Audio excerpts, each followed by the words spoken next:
इस वीडियो में हम क्लास 10th की जो मैथ की सीरीज़ चल रही थी उसके जो एक्सरसाइज उसकी जो एक्सरसाइज 7.4 हम करा रहे थे, उसमें से एक दो क्वेश्चन हमने करवा दिए हैं।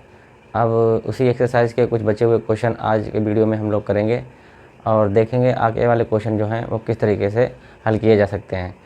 तो पिछली वाली जो बार जो वीडियो बनाई गई थी उसमें शायद क्वेश्चन जो हैं हमारे 2 हो चुके थे एक्सरसाइज के, क्योंकि थोड़े बड़े क्वेश्चन थे इसलिए उनको जो है धीरे धीरे लगवाया था। और इस एक्सरसाइज के और भी जो क्वेश्चन हैं वो भी बच्चों सब बड़े ही क्वेश्चन हैं, लेकिन ये एग्ज़ाम के पॉइंट ऑफ व्यू के आधार पर ये अच्छे क्वेश्चन हैं। इनको आप बार बार रिपीट करिए और क्वेश्चन को लगाइए। इनमें से कोई भी क्वेश्चन अगर एग्ज़ाम में आता है तो आप उसे लगा कर ही आएँ। तो देख लेते हैं बचे हुए क्वेश्चन। एक्सरसाइज 7.4 का क्वेश्चन नंबर 3, क्योंकि 2 क्वेश्चन उसमें ऑलरेडी हो चुके हैं। तो क्वेश्चन हम लिख देते हैं।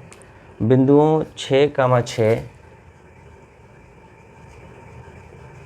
6, 6, 3, -7 और 3, 3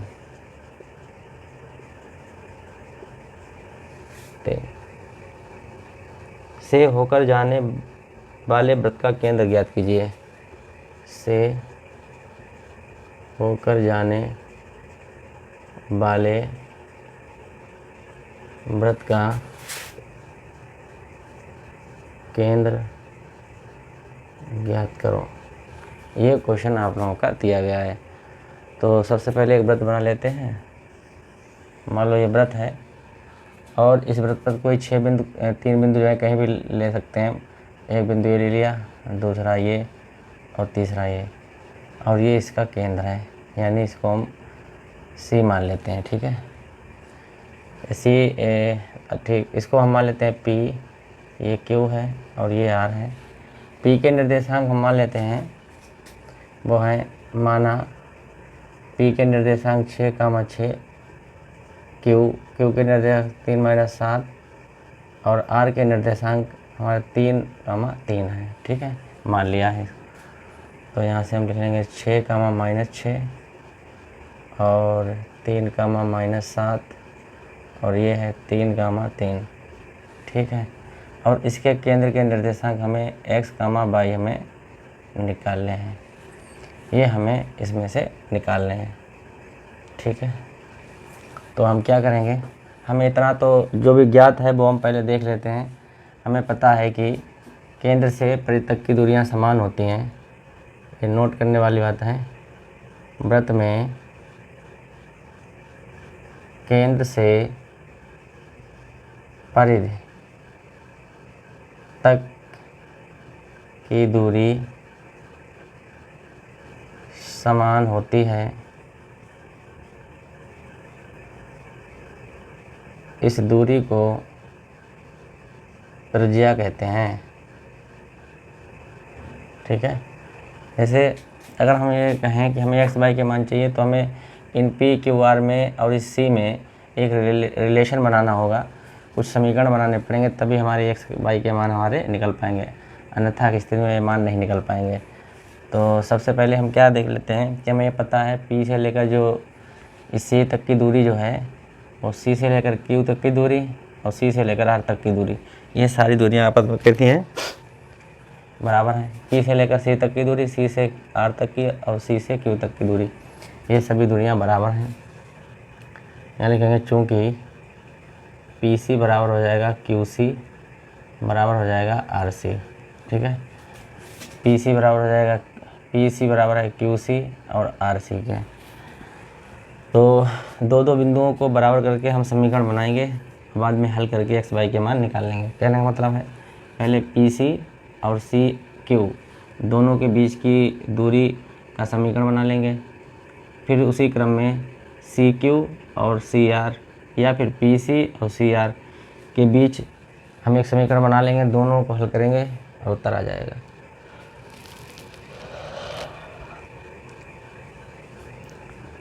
तो देखिए किस तरीके से लगाएंगे हम।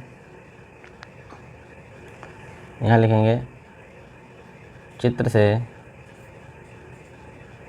पी सी बराबर, पहले हम लेते हैं क्यू सी, पी सी बराबर क्यू सी।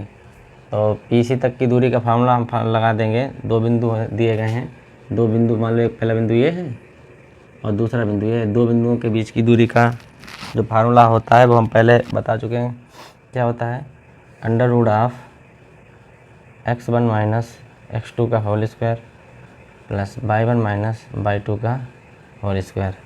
ये हमारा पीसी के लिए है, ठीक। तो ये फार्मूला होता है दो बिंदुओं के बीच, ठीक। तो बिंदुओं के बीच की दूरी का सूत्र ये हो गया, ठीक है। तो हम इसको क्रम से पहले इसको x1 और इसको y1 मान लेंगे और इसको x2 और इसको y2 मान लेंगे, ठीक। तो पहले x1 y1 और इसको मान लीजिए x2 और y2। पहले इन दोनों बिंदुओं के बीच की दूरी की बात करेंगे। तो PC के लिए क्या लिखेंगे हम? अंडर रूट ऑफ x1 देखो कितना दिया है, x1 हमने माना है 6, x2 हमने माना है यहाँ पर x, इसका होल स्क्वायर प्लस y1 माना है मैंने -6 और y2 माना है हमने y होल स्क्वायर बराबर, ठीक है। तो ये हमारी PC की वैल्यू आ गई है। तो PC की वैल्यू हम निकाल रहे हैं यहाँ पर से, PC की वैल्यू। उसके बाद QC की वैल्यू निकालेंगे, दोनों को बराबर कर देंगे। तो PC हो गया। तो PC बराबर क्या बनेगा हमारा? ये इतना ही आया है, इसको यहीं पे छोड़ दीजिए, ठीक। अब हम निकाल लेते हैं QC बराबर।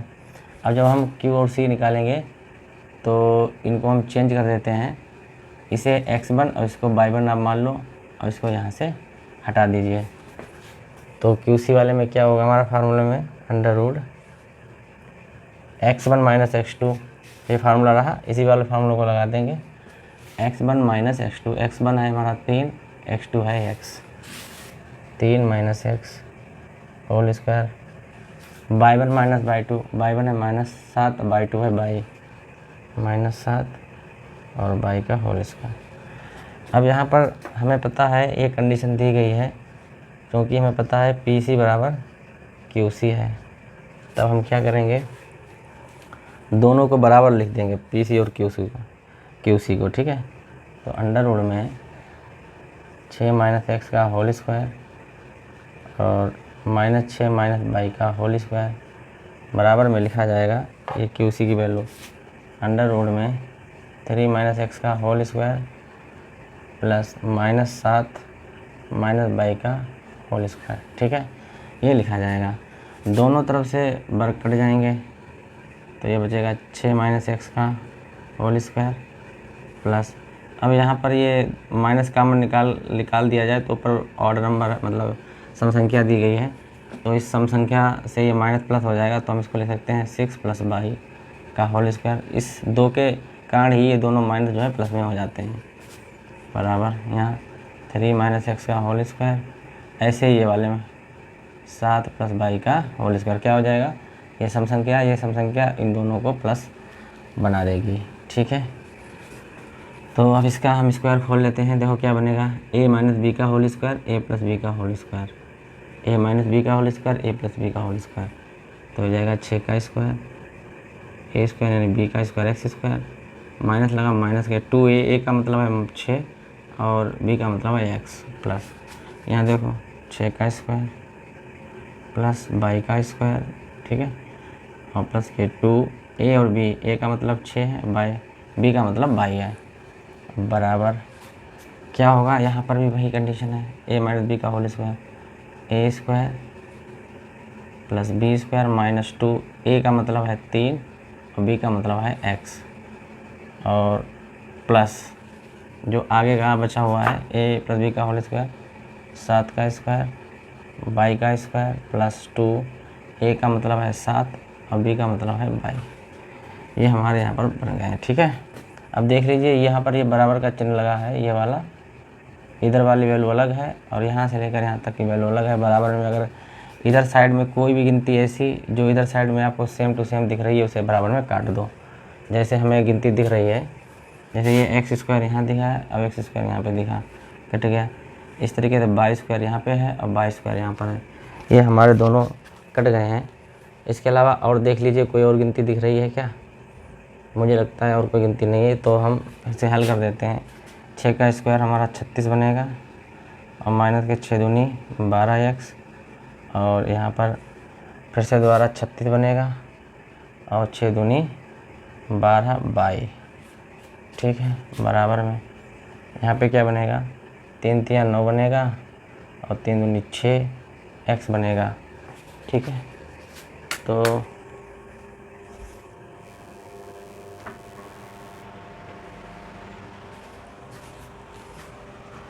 तो आप देख लीजिए इसमें जो बचे हुए हैं उनको हम किस तरीके से लगा सकते हैं।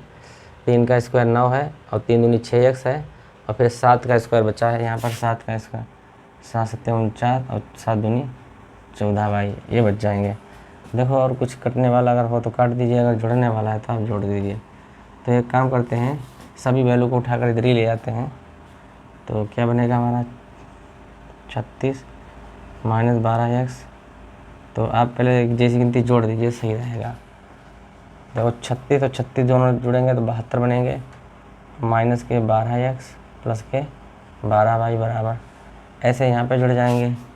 49 में 9 जुड़ेंगे तो 58 बनेंगे, 58 माइनस के 6x और प्लस के 14y, ये हो जाएगा यहाँ पर।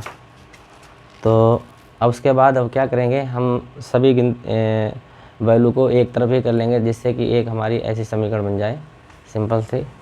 तो इस वैल्यू को उठा के इधर लाएंगे, 72 माइनस के 12x और प्लस के 12y। जब ये आएंगे तो इसके चिन्ह बदल जाएंगे सबके, 58 प्लस का इधर आके माइनस का हो जाएगा, ये माइनस का ये प्लस का हो जाएगा और ये प्लस का है अब ये माइनस हो जाएगा, बराबर में 0 लिखा जाएगा। उसके बाद देख लीजिए 72 में से 58 जाएंगे तो 4 और 1 14 बचेंगे, 12 में से 8 गए 4 और 6 में से 5 गया 1, ठीक है। अब x वाले टर्म में जैसे माइनस 12x से दिया गया तो ये प्लस के 6x से घट जाएगा। अब चूँकि माइनस 12 बड़ा होता है तो माइनस के 6x बचेंगे, 12 में से 6 जाएंगे तो 6 बचेंगे। ऐसे ही 12y दिया गया है और ये 14 है तो 14 में से 12 जाएंगे तो माइनस के 2y बचेगा, बराबर में 0।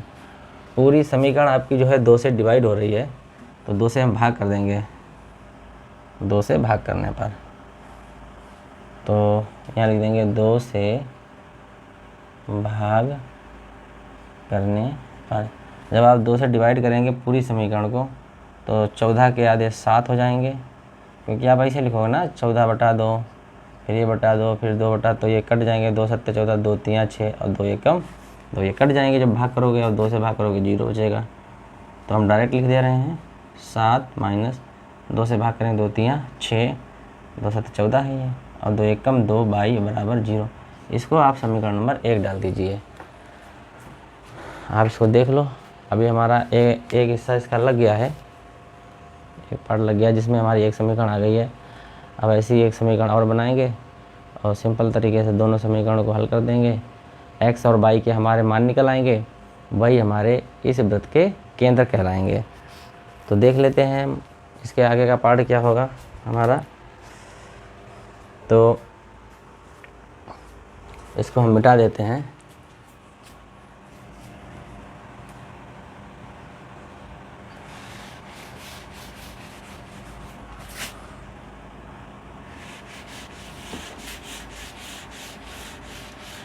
इस समीकरण को याद रखना है, जितनी ज़रूरत है उतनी चीज़ हम हटा दे रहे हैं इसमें यहाँ से। तो यहाँ पर एक समीकरण हम ये वाली जो है अभी काम की समीकरण है, ये दोनों समीकरण हमें पहली समीकरण ये है तो लिख ही रहने देते हैं। अब हम क्या करेंगे, देखिए PC और QC ये दोनों हमने आपस में बराबर कर लिए, अब QC और RC आपस में बराबर करेंगे, ठीक है। तो यहाँ लिखेंगे चित्र से QC बराबर RC, चित्र से QC बराबर RC है। अब कहाँ है QC का मान RC के बराबर, पहले PC का मान QC के बराबर है, अब QC का मान RC के बराबर रख देंगे, या इसका मान इसके बराबर रख दो, बात एक ही है। तो फार्मूला देखो, दो बिंदुओं के बीच की दूरी का सूत्र तो यही काम करेगा हमारा। पहले हम QC की वैल्यू निकालते हैं, QC बराबर अब हम देख लिए क्या करेंगे, Q और C। QC में x1/1 है, x2/2 है, तो इनको ऐसा ही रहने देते हैं। और QC की वैल्यू कुछ आई भी थी, हमने उसको ध्यान नहीं दिया, चलो कोई बात नहीं, लिख लेते हैं फिर से। QC जो है 3 - x का होल स्क्वायर प्लस -7 - y का होल स्क्वायर, ठीक है, ये QC हो गया। इसी तरीके से RC, जब RC निकालेंगे तो अंडर रूट में R और C का है, R और C। अब ये x1/1 यहाँ हटा दो, यहाँ पर लिख दो x1 और y1, ताकि इनके बीच की दूरी निकल पाए। तो ये है हमारी कितनी, इसको भी लिखेंगे x1 - x2 y1 - y2। तो x1 हमारा 3 है और x2 हमारा x है, प्लस y1 हमारा 3 है और y2 हमारा y है, इसका स्क्वायर। तो अब हमें ये मालूम है कि QC बराबर RC के है, ठीक है। तो इन दोनों को हम जो है आपस में बराबर रख देंगे। तो ये हो जाएगा हमारा 3 - x का होल स्क्वायर प्लस -7 - y का होल स्क्वायर बराबर अंडर रूट में, अब ये वाली वैल्यू लिख देंगे 3 - x का होल स्क्वायर प्लस 3 - y का होल स्क्वायर। अब ये अंडर रूट दोनों तरफ कट जाएंगे, जो बचेंगे 3 - x का होल स्क्वायर बचेगा, -7 - y का होल स्क्वायर बराबर 3 - x का होल स्क्वायर ये बचेगा, 3 - y का होल स्क्वायर ये बचेगा, ठीक है। तो इसको जब हम हल करेंगे तो क्या बनेगा, a - b का होल स्क्वायर। और दूसरी बात यह है कि ये जो स्क्वायर चढ़ा हुआ है, तो ये दोनों गिनतियाँ हमारी चेंज होकर हमारी प्लस में लिख दी जाएंगी, 7 + y, क्योंकि ये स्क्वायर इन दोनों माइनस को प्लस बना देगा। तो यहाँ a - b का होल स्क्वायर खोल लेते हैं, a² प्लस b² माइनस के 2, a का मतलब है 3 और b का मतलब है x। a + b का whole square a² plus b² plus के 2, a का मतलब है 7 और b का मतलब है y, ठीक है। या आप एक चीज़ देखिए, मतलब ध्यान नहीं दिया है, खुद से देखो, एक चीज़ आपको नज़र आएगी कि ये वाली जो वैल्यू आपको दिख रही है और ये वाली वैल्यू सेम टू सेम है, एकदम सेम दिख रही है, ठीक है। तो ये पूरी वैल्यू यहाँ से ख़त्म हो जाएगी, तो ये हल करने की ज़रूरत ही नहीं है, केवल यही बचेगा 7 + y का होल स्क्वायर बराबर 3 - y का होल स्क्वायर। यहाँ पर a + b का होल स्क्वायर हो जाएगा 7 का स्क्वायर प्लस y का स्क्वायर मतलब a² प्लस b² प्लस के 2, a का मतलब है 7 और b का मतलब है y। ऐसा a² है 3, b² है y² -2, a का मतलब 3 और b का मतलब y। अब इसमें देख लीजिए, कोई गिनती एक जैसी जो दोनों तरफ हो उसको काट दीजिए, y² और y² एक कट जाएगा, यहाँ 7 × 7 = 49 बनेंगे और 7 दूनी 14y बराबर, ये 3 × 3 = 9 और 3 दूनी 6y, ठीक है। तो इसमें हमें दिख रहा है कि दोनों तरफ y आ रहा है और गिनती आ रही है, इसके अलावा और कुछ नहीं आ रहा है। तो y वाले टर्म को एक तरफ कर लेते हैं, 14y और 6y इधर ले आएंगे, ये प्लस के हो जाएंगे क्योंकि इधर माइनस का है, और 9 - 49 उधर चले जाएंगे। अगर यहाँ से हम ये माइनस के बचेंगे तो y का मान अगर आप निकालोगे तो 20 के आधे 40 यानी -20 आ जाएंगे। y का मान आपका इतना निकल के आएगा। और ये पहले की समीकरण दी गई है, जो हमारी पिछली समीकरण है, समीकरण नंबर 1, ये हमारी दी गई है। अब इन दोनों को हम हल कर लेते हैं।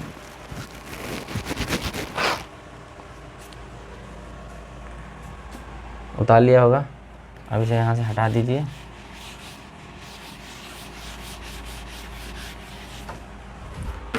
तो अब देख लेते हैं इसको किस तरीके से हल कर सकते हैं।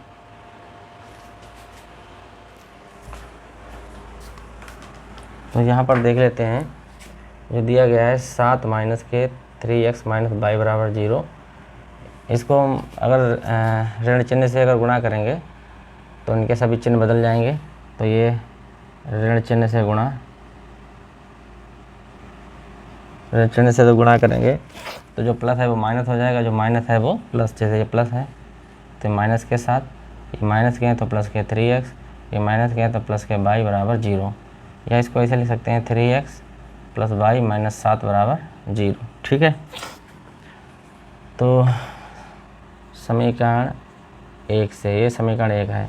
अब चूंकि हमारा y बराबर निकल के आया है माइनस के 20, जो कि ये इधर रहा है, आपको दिख रहा है, तो इस y का मान उठा के यहाँ रख देते हैं। यही समीकरण नंबर हमारा 1 है। तो हो जाएगा 3x प्लस y की जगह माइनस के 20 माइनस 7 बराबर 0। तो 3x दोनों माइनस में है तो माइनस के 27 हो जाएंगे, 0 हो जाएगा। 3x बराबर 27, x बराबर 3 से 27 कटेंगे तो 9 बार जाएंगे। तो यहाँ से x का मान हमारा 9 आ गया है और y का मान हमारा माइनस 20 है। तो हम इसको लिखेंगे किस तरीके से, लिख देंगे जो x y के मान हमें चाहिए थे वो हमारे आ गए हैं। यहाँ लिखेंगे चूँकि x बराबर है माइनस 20, x बराबर है हमारा 9, x बराबर है 9 और y बराबर माइनस 20। चूँकि x और y वृत्त के केंद्र हैं, अतः जो c बराबर वृत्त का केंद्र होगा वो होगा 9 कामा माइनस के 20। ये हमारा इस क्वेश्चन का आंसर हो गया है। आपने देख लिया होगा कि क्वेश्चन का पैटर्न कितना लंबा जा रहा है। आपको सारे क्वेश्चन जो है बार बार लगाने पड़ेंगे, उनको सीखना होगा तभी वो क्वेश्चन हमारे लग पाएंगे, अन्यथा की स्थिति में क्वेश्चन जो है लगेंगे नहीं। आप प्रैक्टिस उनको करिए तभी वो क्वेश्चन लग पाएंगे। ठीक है, अगला क्वेश्चन देख लेते हैं। ये क्वेश्चन नंबर हमारा 3 कंप्लीट हो गया है।